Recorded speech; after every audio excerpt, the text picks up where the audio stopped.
Hey everyone, welcome back to the channel. Thank you for being here, I really appreciate it. I wanted to give you an update on the Red Wing Iron Rangers 8083. I have been wearing these for a year and a half, and I wanted to give you my honest take on these things. I'm not being sponsored, so this is just my honest take from a person who's been wearing these a lot. This is my only boot. I know a lot of channels out there, I've seen a lot of videos wear testing these, and it's pretty obvious that that's not their primary boot. This is the only one for me, so this is a good way to follow along and see how they're holding up. Now, as always in this series, I am not only showing you how they're wearing in, but I am also taking them out in the field and just trying to give you a little look of what I do with them and what is contributing to this wear. So today will be no exception. We're going to take out the old car. It's an old Toyota 4Runner. It's a beautiful morning for a drive.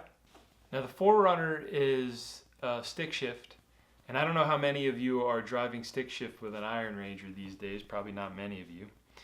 But in this size, with this big foot, I know it's not the Iron Ranger's fault, but it's compact in there, so it's a little tricky maneuvering around in that little compartment there to switch between the pedals. We'll go for a quick walk down by the river and maybe set up the hammock and just kind of have a relaxing Saturday morning. Alright, so let's get into this thing. Let's show you a close-up and walk you through each kind of major point here. First up is the leather. Now, when I first got these, you can look back as the videos go along, as the time goes by, these are darkening up a lot. They were much lighter when new.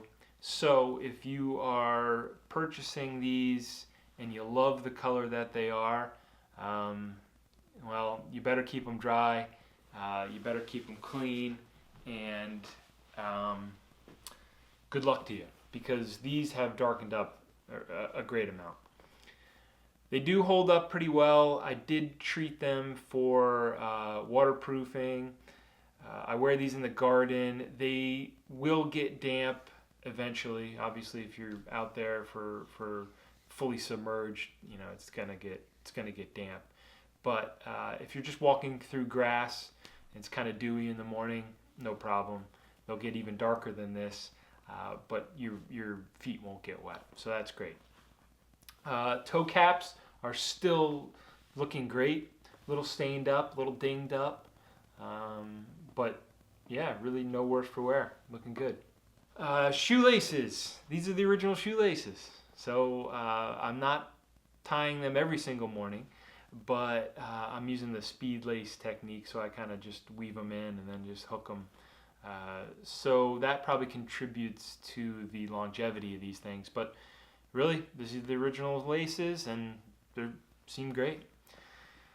Next up is the soles. The soles, I have a kind of a love-hate relationship with. I love them because obviously they last a long time. This is a really hard compound. And with the hard compound of rubber, you get longevity, but you also get, there's no real grip to these things. So if you're on pavement, a sidewalk, something like that, no problem. That grit in the material will be fine. But if you get on like a warehouse floor or something smooth, and there's a little maybe layer of dust, it's like ice. There's no grip whatsoever. It's just they're not gummy. And actually, I found out in the wintertime, when they get cold, they get even harder. And so they're even less grippy on rocks and things that are kind of smooth. Now, that can be completely fixed here. And I think at some point I'm going to get these resold, and I'm going to try to look for something that has a compound that's a little bit softer, a little bit stickier. Now, of course, they will wear a little quicker, but you know, that's okay. You take the good with the bad. You can see that I am missing a little bit of the binding stitching around the outside here. Just a sign of the times, just wearing through. And it's getting a little light, actually more, I guess that's my right foot. It's interesting. It must drag my right foot somehow because there's considerably more wear in the forefoot here on the right shoe than there is on the left.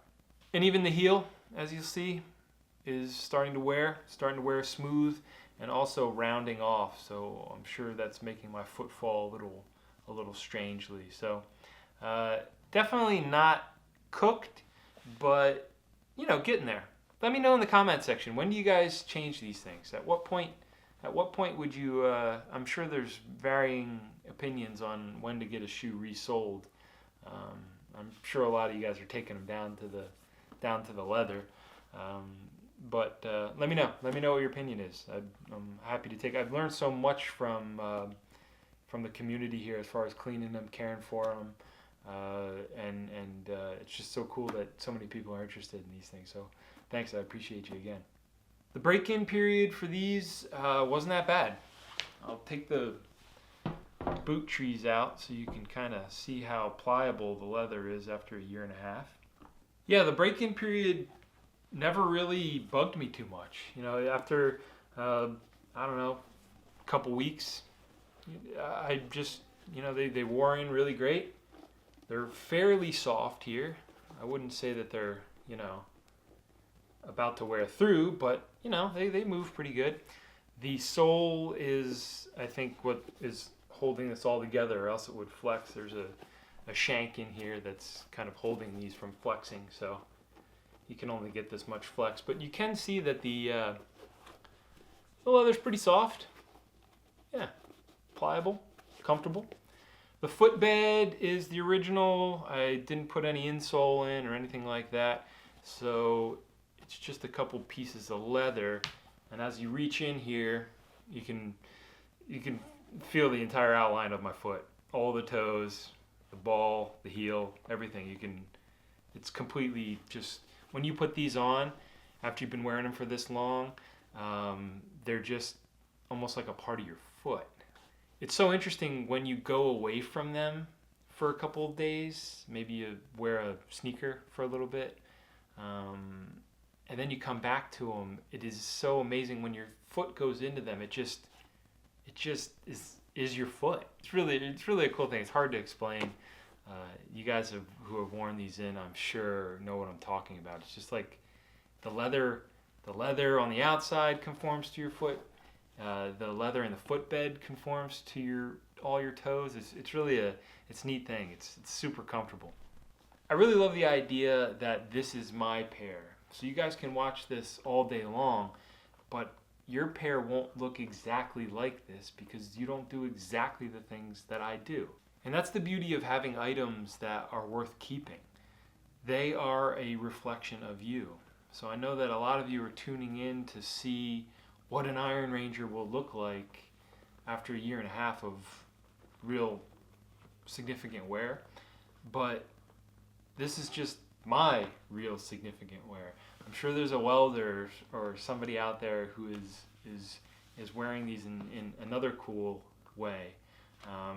And you will be wearing them in your own cool way. So, you know, take it with a grain of salt, but this is maybe what you might expect a boot to look like, an Iron Ranger to look like after a year and a half. Thank you for watching. If you enjoy following along on these things and any of my other adventures, feel free to subscribe, and I'll see you next time. Thanks.